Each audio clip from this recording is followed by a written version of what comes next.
Padre nuestro que estás en el cielo, alabado y glorificado sea tu nombre. Padre, en estos momentos venimos delante de ti para pedir tu bendición a la hora de abrir tu palabra. Vamos a abrirla, Señor, y queremos que tu Espíritu nos guíe a toda verdad, que tú nos impresiones, Señor, a entender aquello que es verdadero, aquello que es necesario comprender, y que conociéndote a ti, Señor, y viéndote tal como eres, podamos ser transformados a tu misma imagen. Gracias, Padre, por la bendición de tu palabra, en el nombre de Jesús. Amén.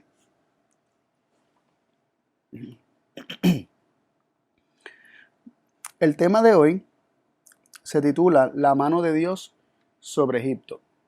Y quisiera comenzar leyendo en Éxodo capítulo 2, versículos del 23 al 25.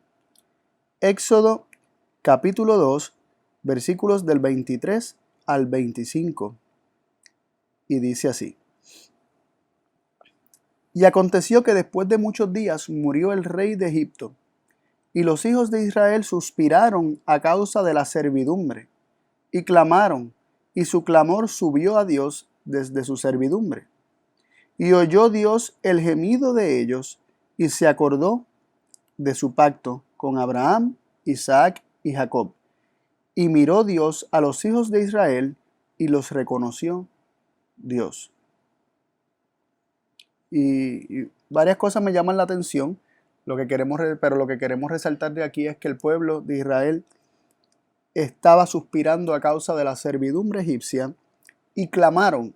La opresión que se estaba poniendo sobre ellos, que se les estaba haciendo a ellos, los llevó a clamar, a suspirar y a clamar. Y dice que su clamor subió a Dios, dice, desde su servidumbre, desde ese punto donde ellos se encontraban, su clamor subió a Dios.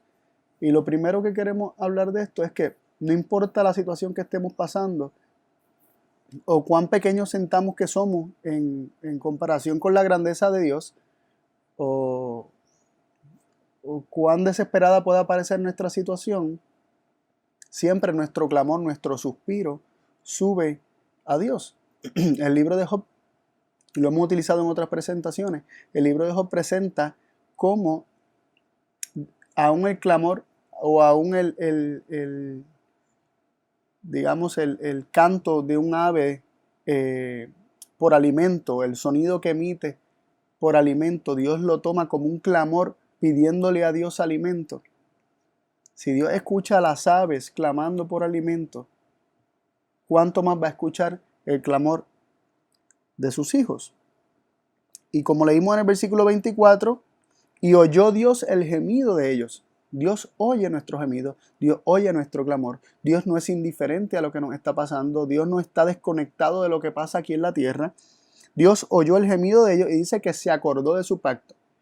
Y aquí tenemos que, ¿verdad?, aclarar que no significa que se había olvidado, pero cuando la Biblia utiliza esta frase de Dios se acordó, es que obró a favor. Por ejemplo, cuando Ana, la mamá de Samuel, era estéril y pidió al Señor un hijo, que ella lo dedicaría.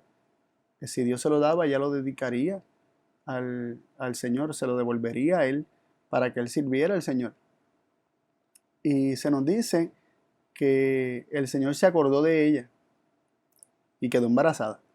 También Raquel, que era estéril, se nos dice que el Señor se acordó de ella y abrió su matriz. Cuando el Señor se acuerda de sus hijos, no es que se había olvidado, es que llegó el momento en que Él obró para bendecir a esos hijos. Así que el Señor acordarse aquí de su pacto, escuchar el gemido de ellos, acordarse de su pacto, no es que se había olvidado de su pacto, es que era el momento para Él obrar conforme al pacto, conforme a las promesas que Él había hecho a Abraham.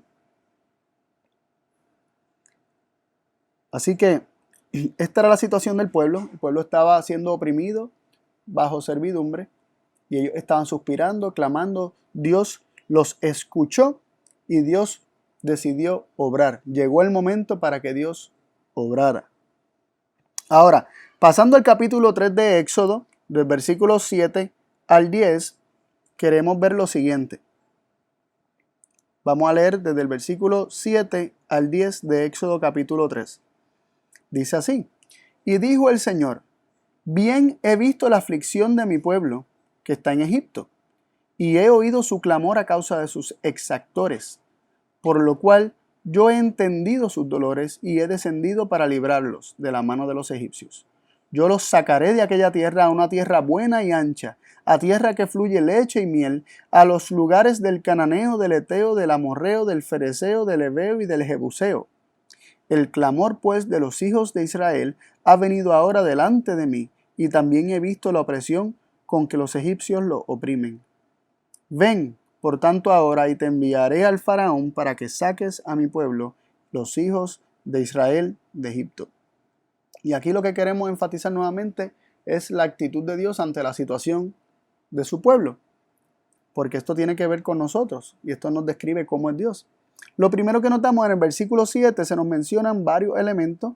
En el versículo 7 se nos dice que Dios ha visto la aflicción, es decir, Dios ve toda aflicción que ocurre en la tierra. Dios lo ve todo. Dios ve toda la aflicción. No hay situación que escape de los ojos de Dios. Número 2, Él dice, he oído su clamor. Dios no solo lo ve todo, sino también lo escucha todo. Está consciente y tiene conocimiento de aquello que sale de nuestra boca, aquella expresión que sale de nuestros labios, como un gemido, como una queja, como una expresión de dolor. El Señor ve nuestra aflicción, Él escucha nuestro clamor, nuestros pedidos, nuestras súplicas, nuestras oraciones, aún nuestras expresiones de dolor, Él las oye. Y luego se nos dice, por lo cual yo he entendido sus dolores.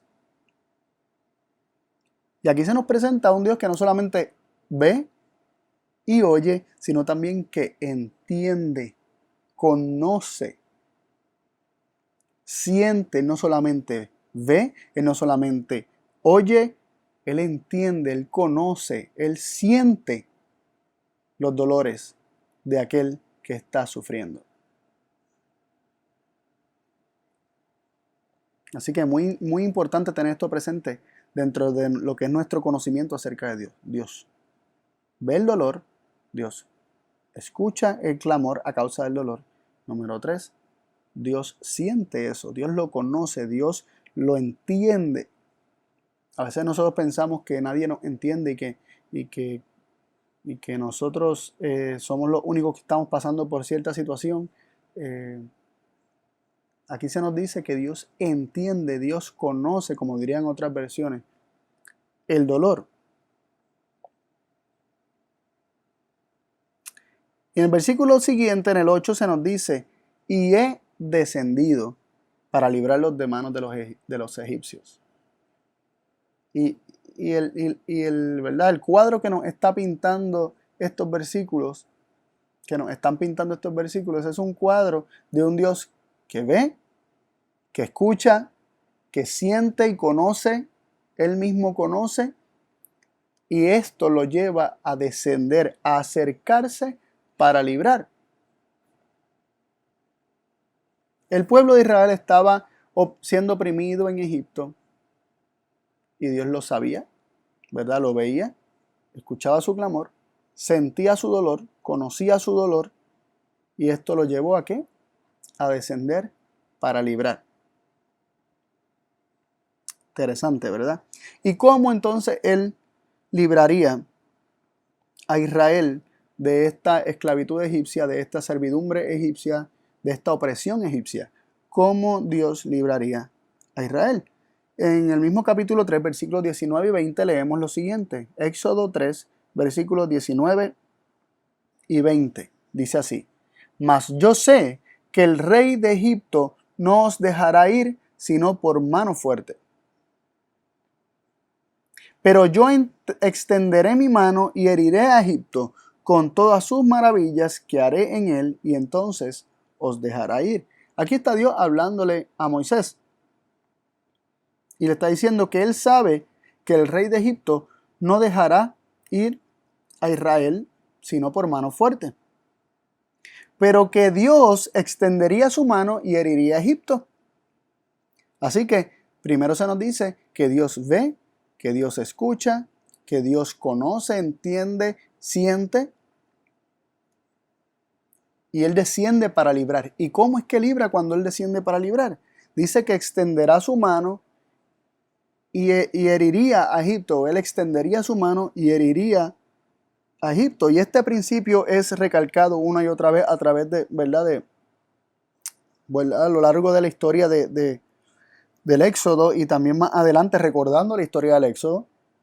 Leemos en Éxodo 6:6 lo siguiente: por tanto, dirás a los hijos de Israel: yo soy el Señor, y yo os sacaré de debajo de las cargas de Egipto, y os libraré de su servidumbre, y os redimiré con brazo extendido. Miren qué interesante. Leímos ya en el versículo 20 de Éxodo 3, yo extenderé mi mano. Aquí dice que Él los redimiría con brazo extendido. Leemos también en Éxodo 7:5 lo siguiente: y sabrán los egipcios que yo soy el Señor cuando extendiere mi mano sobre Egipto. Resulta, ¿verdad?, bastante claro el énfasis del Señor del extender su mano sobre Egipto para librar al pueblo de Israel. Deuteronomio 4:34, hablando precisamente de esto, dice lo siguiente: ¿o ha Dios probado a venir a tomar para sí nación de en medio de otra nación, con pruebas, con señales, con milagros, con guerra, con mano fuerte y brazo extendido y grandes espantos, según todas las cosas que hizo con vosotros el Señor vuestro Dios en Egipto ante sus ojos? Aquí se nos presenta nuevamente el brazo extendido, la mano extendida. Y nos hacemos la pregunta: ¿qué significa esto de extender la mano? Nosotros vivimos en una cultura, ¿verdad?, en una sociedad donde el ser humano, cuando busca defender, cuando busca proteger lo suyo, lo primero que hace es extender la mano para defenderse, para herir físicamente, ¿verdad?, para dar un golpe, extender la mano para dar. La violencia está por todos lados y nuestra mente funciona por defecto, ¿verdad? De forma natural, nosotros interpretamos este extender la mano del Señor hiriendo a Egipto como un proceso por el cual Dios saca la mano para dar un golpe. Porque eso es lo que hace naturalmente el hombre. Y no nos damos cuenta y definimos este extender la mano de Dios precisamente como nosotros lo haríamos. Pero Dios es distinto, sus pensamientos, sus acciones son mucho más elevados que la de los hombres. Y para definir qué significa extender la mano, hay que consultar la palabra de Dios y ver qué las escrituras nos enseñan acerca de Dios extender la mano para herir. Porque sí es cierto que en muchos otros lugares aparece Dios extendiendo la mano para bendecir, que cuando se nos dice que su brazo no sea cortado, no sea retraído para dejar de bendecir, sino que el Señor lo mantiene extendido para bendecir. Pero ese es el contexto en cuanto a la bendición. Pero ¿qué acerca de cuando la palabra de Dios, como hemos leído hasta ahora, dice que Dios extiende su mano para herir? ¿Qué significa eso? ¿Lo interpretaremos como el hombre extiende su mano también para herir? Vamos al libro de Job, posiblemente el libro más antiguo, el primer libro escrito de la Biblia, y también escrito por Moisés, donde se nos muestra y se nos dan ¿verdad?, especificaciones acerca de lo que significa extender la mano, que lo que significa que Dios extienda su mano. Vamos a Job y vamos a leer versículos 11 y 12 primeramente. Y para tener un poco de contexto, Satanás se presentó delante de Dios acusando, como acusador que es, acusando a Job de no ser sincero, de solamente servir al Señor porque el Señor lo ha bendecido o a cambio de las bendiciones. Y comienza a acusar a Job, y Dios y Satanás tienen esta conversación, y dentro de esa conversación, cuando Satanás le está diciendo a Dios de que solamente Job le sirve porque Dios lo protege, Dios lo tiene cercado, Dios lo tiene protegido, Dios lo tiene escudado. Cuando dentro de esa argumentación que está haciendo Satanás, Satanás dice lo siguiente, en el versículo 11, Satanás le dice a Dios: mas extiende ahora tu mano y toca todo lo que tiene, y verás si no te blasfema en tu rostro. Satanás le está diciendo a Dios: extiende tu mano, exactamente la misma frase que encontramos en Éxodo, extiende tu mano y toca todo lo que tiene. El versículo 12 dice así: y dijo el Señor a Satanás: he aquí, todo lo que tiene está en tu mano, solamente no pongas tu mano sobre él. Y salió Satanás de delante del Señor. Y aquí queremos ver lo interesante de estas palabras y de este diálogo.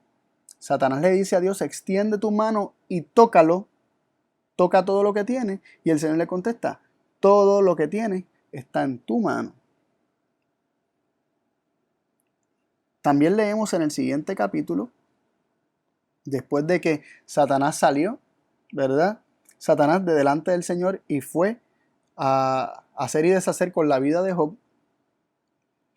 Aún después de que perdió todas sus posesiones materiales, perdió a sus hijos, se presenta nuevamente Satanás delante de Dios. Y Dios le dice en el versículo 3 de Job, capítulo 2, vamos a leer del 3 al 7. El Señor le dijo a Satanás: ¿no has considerado a mi siervo Job, que no hay otro como él en la tierra, varón perfecto y recto, temeroso de Dios y apartado de mal, y que aún retiene su perfección, habiéndome tú incitado contra él para que lo arruinara sin causa?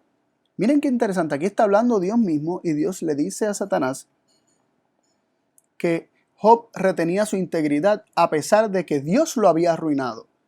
Pero nosotros vemos en la historia que cuando Satanás le dijo: extiende tu mano y tócalo, Dios le dijo: todo lo que tiene está en tu mano. Fue Satanás el que le quitó todo lo que tenía, aún sus hijos. Sin embargo, Dios dice que él arruinó sin causa a Job. O sea que Dios mismo arruinó a Job. ¿Cómo Dios arruinó a Job? Permitiéndole a Satanás quitar. Permitiéndole a Satanás arruinar, Dios arruinó. Dios quitó su protección. Dios quitó ese cerco sobre Job. Y Satanás tuvo acceso a Job. Miren cómo sigue diciendo Satanás. Versículo 4. Y respondiendo, Satanás dijo al Señor: piel por piel, todo lo que el hombre tiene dará por su alma. Versículo 5. Mas extiende ahora tu mano, nuevamente el mismo pedido, extiende ahora tu mano y tócalo a él mismo y a su carne, y verás si no te blasfema en tu rostro. Y el Señor dijo a Satanás, estamos en el versículo 6, y el Señor dijo a Satanás: he aquí, él está en tu mano, mas guarda su vida. Y miren cómo dice el versículo 7. Y salió Satanás de delante del Señor e hirió a Job de una maligna sarna desde la planta de su pie hasta la coronilla de su cabeza. Nuevamente, Dios dice que él arruinó a Job cuando realmente fue Satanás. Satanás vuelve y le dice: extiende tu mano y tócalo a él mismo, no sus cosas, no las cosas que tiene, tócalo a él mismo y te blasfemará en tu rostro. Y el Señor le dice: he aquí, él está en tu mano. Y salió Satanás de delante del Señor e hirió a Job de una maligna sarna. ¿Qué significa entonces que el Señor extienda su mano? ¿Qué significa que el Señor extienda su mano para arruinar a Job? La historia nos define lo que es extender la mano de Dios para herir, para arruinar, para tocar y trastornar algo. El que Dios extienda su mano. Esta historia lo define como Dios dándole permiso a Satanás para obrar. Dios retirando una protección. Y ¿verdad? El caso de Job es un caso inusual que solamente lo podemos ver, ¿verdad? Tal vez no es la norma, porque Job no había cometido ningún acto de pecado para que su cerco, su brecha, su protección se abriera y el enemigo lo pudiera alcanzar. Pero igual pasó con Cristo, ¿no? Dios lo entregó, Dios quitó su protección, lo entregó en manos de pecadores y del poder de las tinieblas. Y nosotros, juntamente con el enemigo, le hicimos lo que le hicimos. De igual forma, muchos hombres de Dios sufrieron en manos de pecadores de forma injusta y Dios lo permitió. Y son casos, no es la norma, ¿no? Dios tiene un cerco alrededor de sus hijos y la mayoría de las veces el enemigo tiene acceso a nosotros por medio de nuestros pecados, que son puertas que nosotros abrimos. Sin embargo, en el caso de Job, como el caso de los mártires o el caso de Cristo mismo, nos enseña que aún hay situaciones que, aunque parezcan perniciosas para el hombre, finalmente resultan en bendición y Dios lo permite por alguna razón, que en su sabiduría, ¿verdad? Él lo conoce y sabe, nos beneficia a nosotros, ¿verdad? Aunque un proceso difícil nos beneficia finalmente a nosotros, pero también resulta en bendición para otros y logra alcanzar a muchos otros. Por ejemplo, el caso de Esteban, cuando fue apedreado injustamente, eso resultó en la conversión eventualmente de Pablo o de Saulo para llegar a ser Pablo, el predicador a los gentiles, aquel que fue el apóstol a los gentiles, que prácticamente esparció el evangelio mucho más que cualquier otro apóstol, podríamos concluir. Así que, en resumidas cuentas, Dios extiende su mano para herir, implica Dios permitirle al enemigo llegar hasta cierto punto, tocarnos hasta cierto punto. Recordemos que tiene límites el enemigo. Dios le dijo, puedes tocarlo a él, pero no su vida. Primeramente le había dicho, puedes tocar todo lo que tiene, pero no a él. El extender la mano de Dios para herir, para afligir, para arruinar, implica darle permiso al enemigo, y la misma palabra de Dios nos lo acaba de confirmar. Y vimos que Satanás, ¿verdad? Cuando nosotros repasamos la historia de Job, Satanás utilizó fuego para destruir sus ovejas. Viento que destruyó la casa, ¿verdad? Y tumbó la casa donde estaban sus hijos. También utilizó a hombres y también utilizó enfermedades. Porque vimos que le dio una sarna que cubrió a Job de pie a cabeza. Así que el enemigo se le permite utilizar los elementos, el fuego, el viento, también utilizar a los mismos hombres y también utilizar enfermedades para causar el mal a aquellos a quienes Dios está entregando hasta cierto punto en sus manos. Cuando nosotros nos vamos a Egipto y analizamos las plagas, estamos hablando precisamente del mundo natural. Estamos hablando de que un río se convierte en sangre. Estamos hablando de ranas que salen del río. Estamos hablando de piojos o mosquitos. Estamos hablando de moscas. Estamos hablando de ganado con una pestilencia, ¿verdad? Y estamos hablando de las úlceras, que son una enfermedad que le dieron a muchas personas. Estamos hablando también de granizo. Otra vez los elementos de la naturaleza. Estamos hablando de langosta. También parte de la naturaleza. Y estamos hablando de oscuridad también. Tiene que ver con el mundo natural. La muerte del primogénito, que tiene que ver con una pestilencia y mortandad, que es la palabra que se utiliza muchas veces en la Biblia. Y la palabra mortandad, que implica que es una pestilencia. Así que los elementos que utilizó Satanás para afligir a Job no son tan distintos a los elementos verdad que fueron los instrumentos de castigo para los egipcios. El Señor dijo que con brazo extendido o con mano extendida heriría a Egipto. Y Job nos define Dios extendiendo su mano como otorgándole al enemigo acceso a los egipcios. Ahora, en el caso de los egipcios, ellos eran idólatras. Y nos dice la palabra de Dios que el que adora ídolos adora demonios. Ellos estaban escogiendo y eligiendo constantemente al enemigo. De hecho, Faraón rehusó reconocer a Dios como real. ¿Quién es Jehová?, dijo él, para que yo deje ir al pueblo. Yo no le conozco. Él negó la existencia de Dios inicialmente.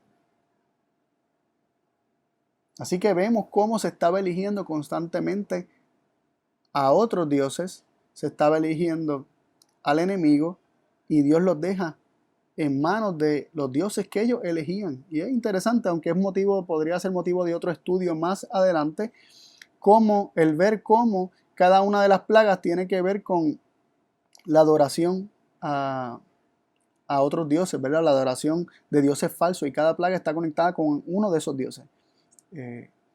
Y cómo Dios los estaba dejando en manos de aquello que ellos estaban eligiendo.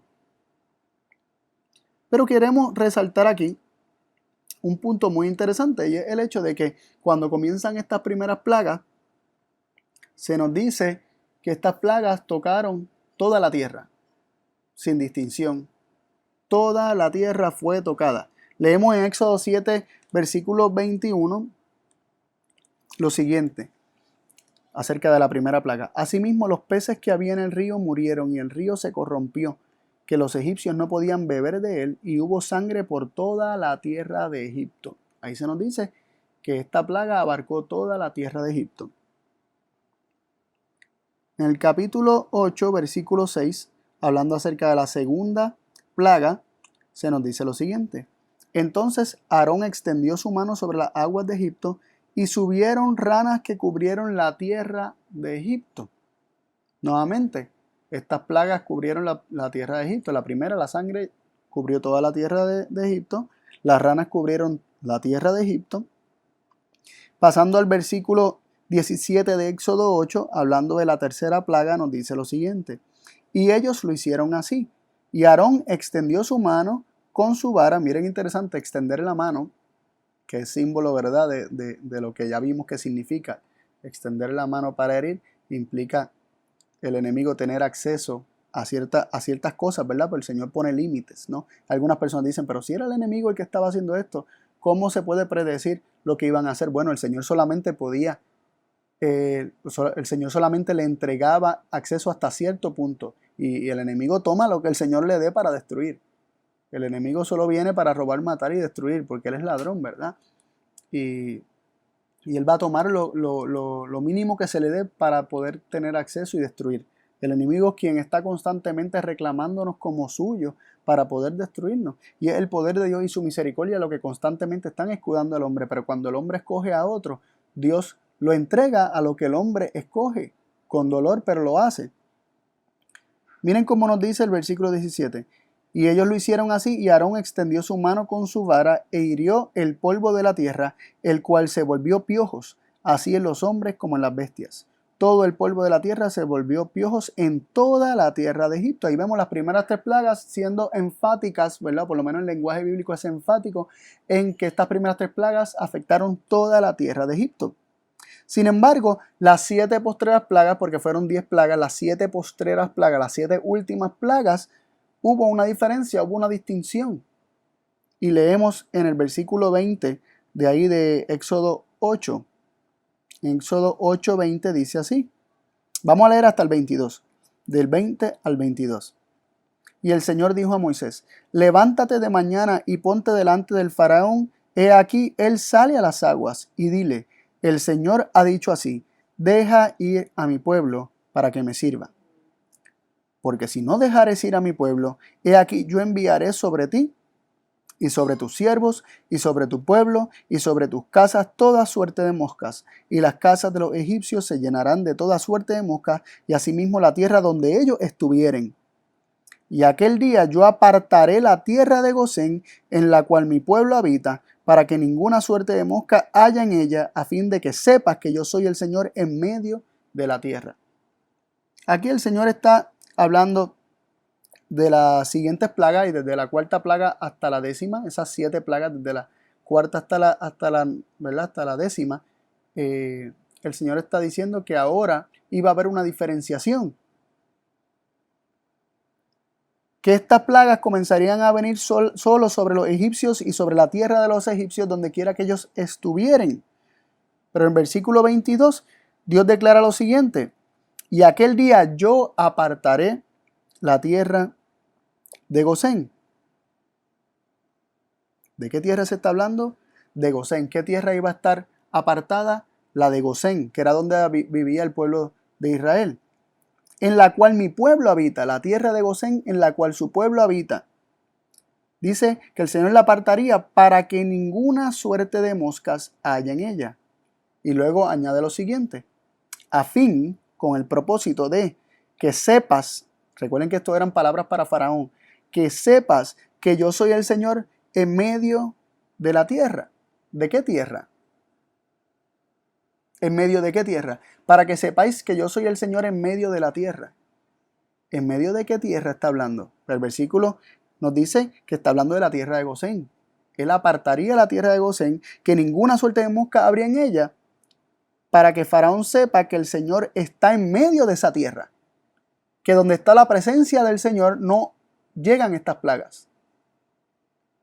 Dejando saber que la presencia del Señor retirándose de la otra tierra era lo que hacía que vinieran estas plagas sobre la tierra de los egipcios. Pero la tierra de los israelitas, donde estaba la presencia del Señor, donde Él estaba en medio de esa tierra, allí no habría ninguna suerte de moscas. Y es interesante que la palabra para tierra es exactamente la misma cuando dice la tierra de Gosén. Y esta palabra también se traduce muchas veces como país, y algunas versiones en otros idiomas dicen el país de Gosén. Aquel día yo apartaré el país de Gosén. Y luego dice, para que sepáis que yo soy el Señor que está en medio del país, refiriéndose a ese país. La tierra en la cual el Señor estaba en medio, en la cual el Señor sí moraba, en la cual el Señor no lo estaban expulsando, era la tierra de Gosén. Y esa era la tierra que el Señor podía seguir protegiendo. Sin embargo, por la dureza de corazón de Faraón y de los egipcios, la tierra de los egipcios iba a estar sufriendo estas plagas, porque el Señor no las podía proteger. La presencia del Señor trae protección. Donde Él está protegiendo, no hay nada dañino que toque.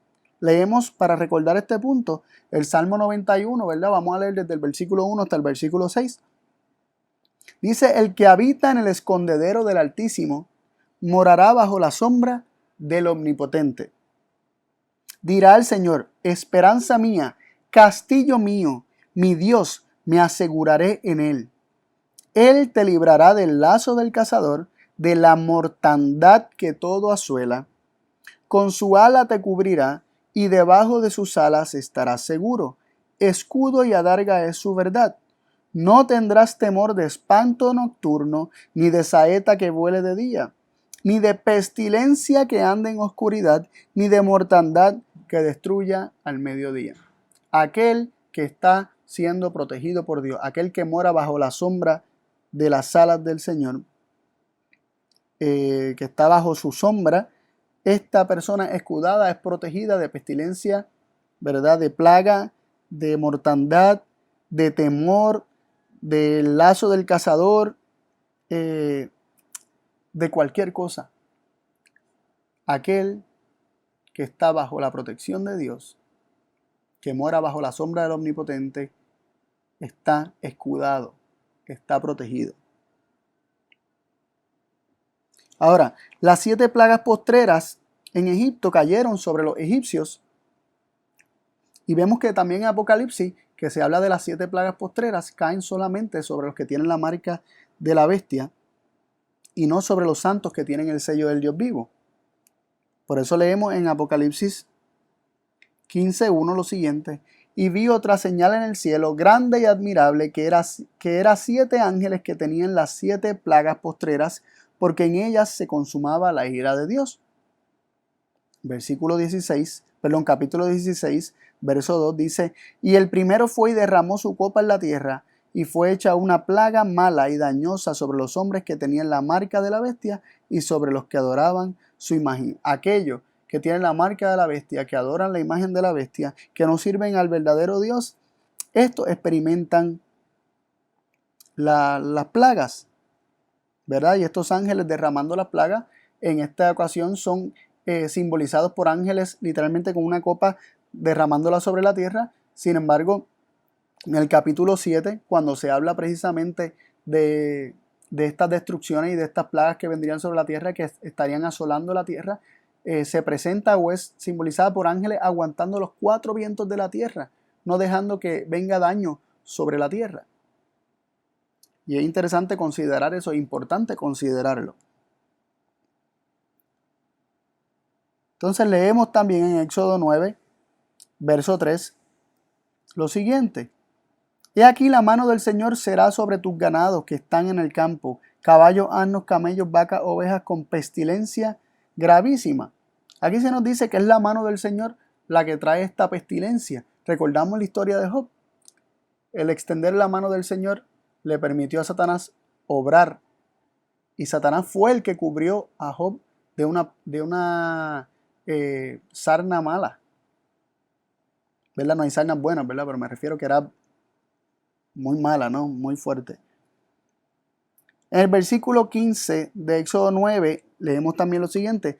Porque ahora yo extenderé mi mano para herirte a ti y a todo tu pueblo de pestilencia y serás quitado de la tierra. Y precisamente está hablando y está vaticinando, ¿verdad? Lo que vendría una pestilencia, ¿verdad? Vendría precisamente la muerte de la mayoría de los egipcios, o de, ¿verdad? La muerte de los primogénitos sería por una pestilencia, porque a eso es que se está haciendo referencia. Yo extenderé mi mano para herirte a ti y a tu pueblo de pestilencia y serás quitado de la tierra. Interesante, ¿no? El Señor extendería su mano para herirlo, que ya vimos cómo Job lo define. ¿Y qué le pasaría? Vendría pestilencia. Y nos hacemos la pregunta, ¿la enfermedad proviene de Dios? ¿La enfermedad que quita vida proviene de Dios? Jesús cuando estuvo aquí en la tierra, ¿enfermó a alguien? ¿O más bien su obra fue de sanar, de restaurar? Y Jesús vino a revelarnos a Dios, a revelarnos la obra de Dios. La enfermedad no proviene de Dios. La enfermedad viene ante la ausencia de Dios, que es vida. Miren cómo también se nos sigue diciendo específicamente, hablando acerca de la muerte del primogénito, que moriría por esta peste que haría que muchas vidas fueran quitadas de la tierra en Egipto. Éxodo 12, 12 y 13. Vamos a leer primero el 12 y luego hablamos del 13. Éxodo 12, 12 dice así. Pues yo pasaré aquella noche por la tierra de Egipto. Recuerden, Dios dice que Él extiende su mano, que Él heriría. Y aquí dice que el Señor pasará aquella noche por la tierra de Egipto y heriré a todo primogénito en la tierra de Egipto, así en los hombres como en las bestias, y haré juicios en todos los dioses de Egipto. Yo soy el Señor. Y miren qué interesante el versículo 13. Y esta sangre os será por señal en las casas donde vosotros estéis. Y cuando yo viere aquella sangre, pasaré por vosotros, y no habrá en vosotros plaga de mortandad cuando heriré la tierra de Egipto. Y aquí hay algo muy interesante. Aquí se nos dice que cuando el Señor viere la sangre, ¿verdad? Sobre el dintel o los postes de las puertas, Él pasaría, dice aquí, pasaré por vosotros. Y no habrá en vosotros plaga de mortandad. El Señor pasaría sobre ellos. De hecho, hay una palabra hebrea que significa sobre, que por alguna razón la mayoría de las versiones en español, en castellano, no la traducen, no la ponen. Aquí dice pasaré por vosotros, pero la palabra al en hebreo significa sobre, es una preposición que significa pasar sobre, o venir encima de algo, posarse encima de algo, poner algo encima de otra cosa. Y el Señor dice que pasaría sobre ellos, y en ellos, sobre los cuales el Señor estuviera, en ellos no habría plaga de mortandad. En ellos no habría plaga de mortandad. Y muchas veces, pues, cuando leemos estos versículos decimos, ahí está claro, el Señor sería el que los heriría a todos. Sin embargo, el Señor pasaría, como que los pasaría de largo, como dicen muchas versiones de la Biblia, los pasaría de largo y a esos Él no los heriría. Sin embargo, lo que está enseñando este versículo es que el Señor pasaría realmente y se posaría sobre ellos, como hizo en la tierra de Gosén y como prometió hacer en la tierra de Gosén, para que las plagas no tocaran la tierra de Gosén, que su presencia estaría en la tierra de Gosén, para que las plagas no tocaran la tierra de Gosén. Dice también que él pasaría sobre las casas que tuvieran la sangre en los postes y en el dintel, y no dejaría que la mortandad los tocara. Este mismo versículo de la Biblia de las Américas lo traduce de esta forma. Es de las pocas que lo traduce y incluye esta partícula, esta palabra al, esta preposición al en hebreo. La incluye. La Biblia de las Américas dice: y la sangre os será por señal en las casas donde estéis. Y cuando yo vea la sangre, pasaré sobre vosotros. Y ninguna plaga vendrá sobre vosotros para destruir cuando yo hiera la tierra de Egipto. Así que el Señor pasaría sobre esa casa y ninguna plaga vendría a la casa sobre la cual el Señor se posara. Pasamos entonces al versículo 23, que es un versículo que arroja mucho más luz acerca de este asunto. Nos dice: porque el Señor pasará hiriendo. Esto es Éxodo 12, versículo 23. Porque el Señor pasará hiriendo a los egipcios. Y eso muchas veces decimos, ahí está claro, el Señor es el que estaba hiriendo a los egipcios. Y el Señor también estaba arruinando a Job. Tengan eso en mente. El Señor pasará hiriendo a los egipcios. Y cuando vea la sangre en el dintel y en los dos postes, pasará el Señor a aquella puerta, y se utilizan exactamente las mismas dos palabras, la palabra passage o passage, y la palabra al. Pasará el Señor sobre aquella puerta, pasará el Señor aquella puerta, y dice: y no dejará entrar al heridor en vuestras casas para herir. Y otras versiones traducen la palabra heridor como el destructor. La mayoría de las versiones lo traducen como destructor, y de hecho es la mejor traducción, destructor. No dejará el destructor al heridor entrar a sus casas. El Señor está diciendo que Él pasaría hiriendo la tierra, pero que el mismo Señor, cuando viere una casa con la sangre en los postes y en el dintel, el mismo Señor dice que pasaría sobre aquella casa y no permitiría, no dejaría al heridor. Entonces ya aquí se está presentando que el heridor no es el Señor, que hay un heridor que no es el Señor, que es de hecho la palabra destructor, que no dejará que Él entre a las casas para herir. El Señor es quien protege. El Señor es quien escuda. ¿Acaso si esto fuera un ángel de Jehová, un ángel de Dios, por qué el Señor tendría que posarse sobre aquel lugar para que el heridor no entre y destruya? Simplemente se le puede dar la orden y decir: no puedes entrar, no puedes tocar o no debes tocar a aquellos que tienen la señal. Sin embargo, aquí se nos está diciendo que el mismo Señor sería el protector de esas casas contra el heridor y no permitiría que el heridor entre a esas casas. Este destructor no trabaja para Dios. Este destructor es quien quiere destruir, y este destructor, la Biblia lo va a definir más adelante, ¿verdad? Pero ahora queremos resaltar un punto muy, muy, muy importante que tiene que quedar claro.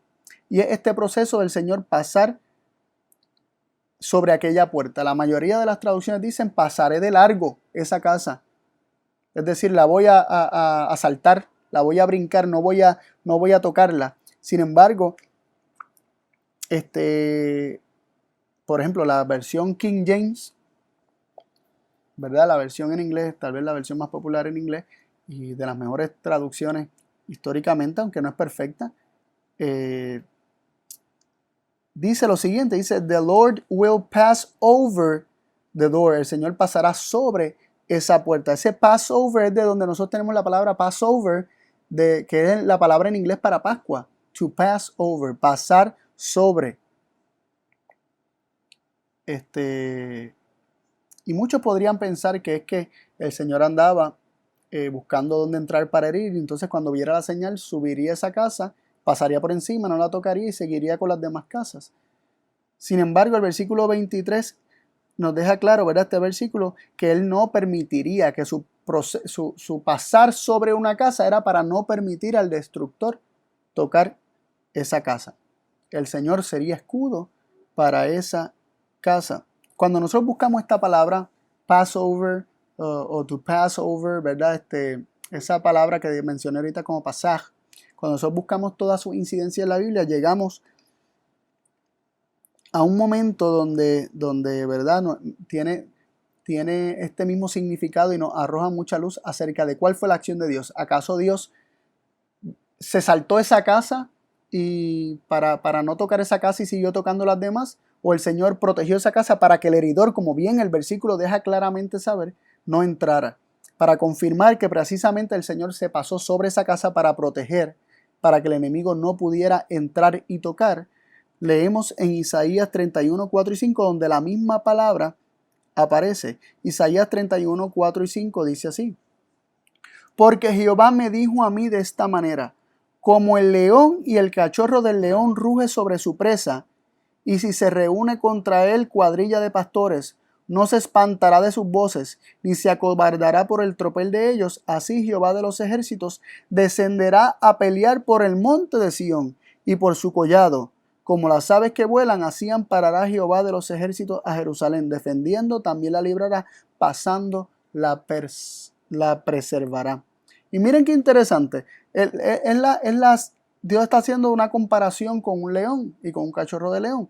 Dice, como el león y el cachorro de león ruge sobre su presa, y si se reúne cuadrilla de pastores contra él, él no se espanta de sus voces, ni se acobardará por el tropel de ellos, ¿verdad? Por la cantidad, no se acobardará porque sean muchos, sino que dice que así como el león no se acobarda por todos aquellos que vienen en contra de él, dice, así Jehová de los ejércitos descenderá a pelear por el monte de Sión. ¿Y cómo Jehová pelea por el monte de Sión?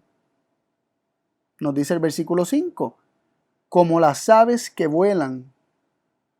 Miren qué interesante, así amparará Jehová. Como las aves que vuelan, así amparará Jehová. Como leímos ahorita en el Salmo 91, el que habita el abrigo del Altísimo morará bajo la sombra del Omnipotente. El que se refugia bajo la sombra de las alas del Señor es protegido.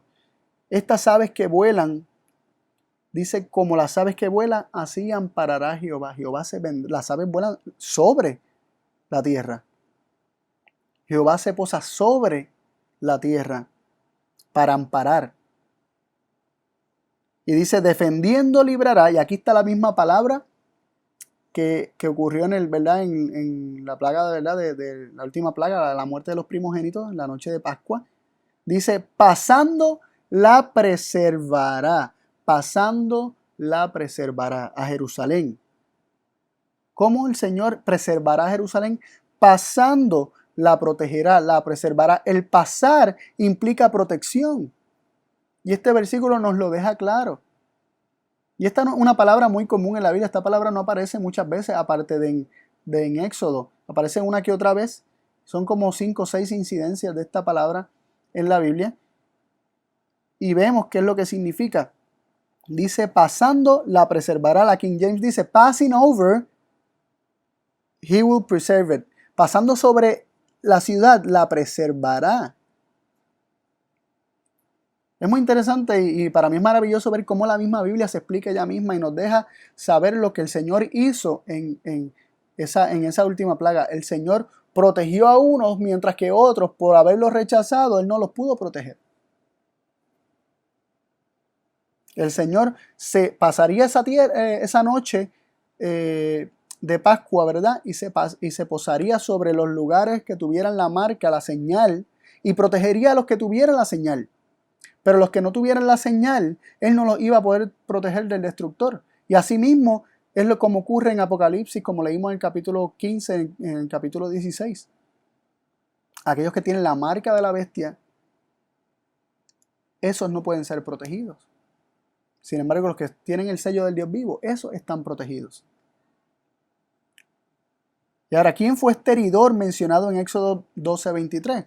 Vimos que en Éxodo 12:23 dice que el Señor pasaría sobre aquellas puertas y no permitiría al heridor, al destructor entrar para destruir,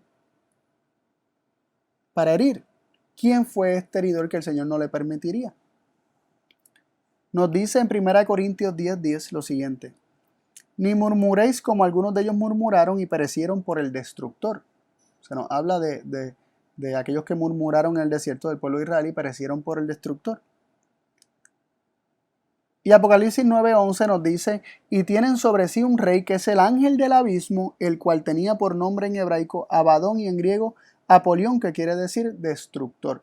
Este ángel del abismo, que es Satanás, es identificado como el destructor, como el Abadón y como Apolión. De hecho, el apolemi, que es el verbo que aparece precisamente en 1 Corintios 10:10 diciendo que perecieron por el destructor. Cuando dice perecieron, fueron destruidos por el destructor. Y la palabra es apolemi, que es un verbo que sale de verdad de la palabra apolión, que es destructor. O la palabra o el sustantivo, ¿verdad? Sale del verbo. Mejor dicho, aquel que destruye, Apolión. Satanás es el destructor. Él es el destructor. Y la misma Biblia confirma lo que realmente pasó aquí. En Salmo 78, leyendo desde el versículo 43 al 51, la misma Biblia confirma que ese destructor era el enemigo con sus ángeles. Leemos en Salmo 78, versos 43 al 51. Dice: cuando puso en Egipto sus señales y sus maravillas en el campo de Zoán, y volvió sus ríos en sangre y sus corrientes para que no bebiesen. Envió entre ellos enjambres de moscas que los comían y ranas que los destruyeron. Miren cómo dice ahora: dio también al pulgón sus frutos y sus trabajos a la langosta. Miren qué interesante como dice: Dios dio, Dios entregó al pulgón y a la langosta sus frutos y el trabajo de sus manos.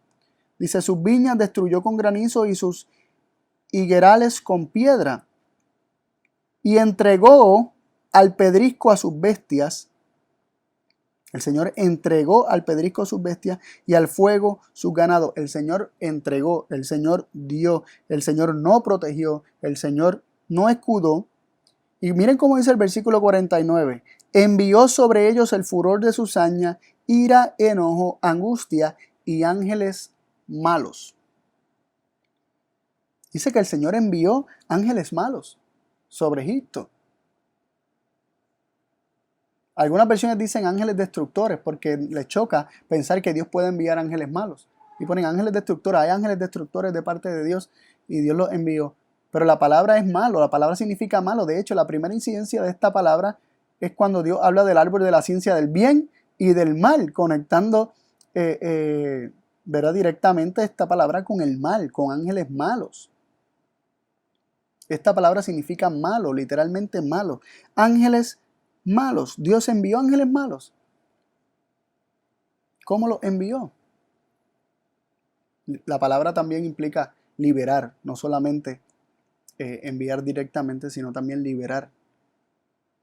Aquí dice que entregó, que dio, que envió ángeles malos. ¿Qué hicieron estos ángeles malos cuando se les permitió acceso? Dios no tiene ángeles malos, ¿verdad? Sabemos que estos ángeles malos de los cuales están hablando son los ángeles del enemigo, aquellos que trabajan juntamente con el enemigo. Y dice lo siguiente, el versículo 50, para saber qué fue lo que ocurrió cuando estos malos ángeles llegaron a la tierra de Egipto. ¿Qué obra hicieron estos ángeles malos? Dice que dispuso el camino a su furor. Hablando de Dios, dice: no eximió el alma de ellos de la muerte, sino que entregó su vida a la mortandad. Dice que Dios envió ángeles malos, pero luego dice que la obra de Dios consistió en no eximir el alma de ellos de la muerte. Dios no eximió el alma de ellos de la muerte. De hecho, Dios no hizo nada para impedir que ellos ¿verdad? Recibieran lo que, bueno, sí hizo. Dios intentó una y otra vez salvarlos. Dios intentó una y otra vez para que Faraón y la tierra de Egipto se pusieran bajo su protección. Pero ellos no quisieron. Y en el momento en que vino la mortandad y la muerte, el Señor no los eximió porque ellos estaban escogiendo eso precisamente. Ellos estaban cogiendo esos dioses, ellos estaban eligiendo ángeles malos, ellos estaban eligiendo a demonios. Y Dios no pudo hacer más para salvarlos. Dice que entregó su vida, entregó la vida de los egipcios a la mortandad e hirió a todo primogénito en Egipto, como nos dice el versículo 51. Las primicias de la fuerza en las tiendas de campo. Todos estos primogénitos murieron y se nos dice que el Señor los hirió, pero realmente se nos explica que el Señor los entregó. El Señor no eximió su vida de la muerte. Los entregó a ángeles malos. La palabra de Dios es clara. El Señor lo hizo permitiéndolo, como lo hizo con Job. El Señor hirió a Egipto y a los primogénitos, como también afligió a Job, como también hirió a Job, como también arruinó a Job, que son las mismas palabras que leímos ahorita. El Señor arruina a Job, pero lo hace permitiendo al enemigo hacerlo, porque estas obras no provienen de Dios. Y Dios también entregó a su Hijo en manos de los pecadores y en manos del poder de las tinieblas. Y dejó que Satanás juntamente con los hombres le hicieran lo que le hizo, pero Dios no mató a su Hijo directamente. Tengamos esto presente. Recordemos que Dios es quien busca todo el tiempo salvar y proteger.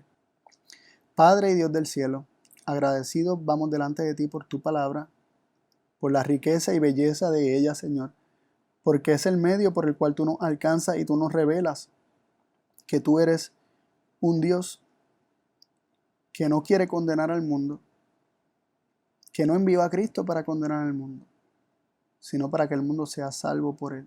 Que tus mensajes no son mensajes de condenación, sino mensajes para salvación, para rescatar al hombre, para proteger al hombre, para que el hombre decida refugiarse bajo la sombra de tus alas y hallar refugio en ti. Te pido, Señor, que nos sigas mostrando estas cosas y que confirmen una y otra vez por tu palabra la verdad de ellas, Señor.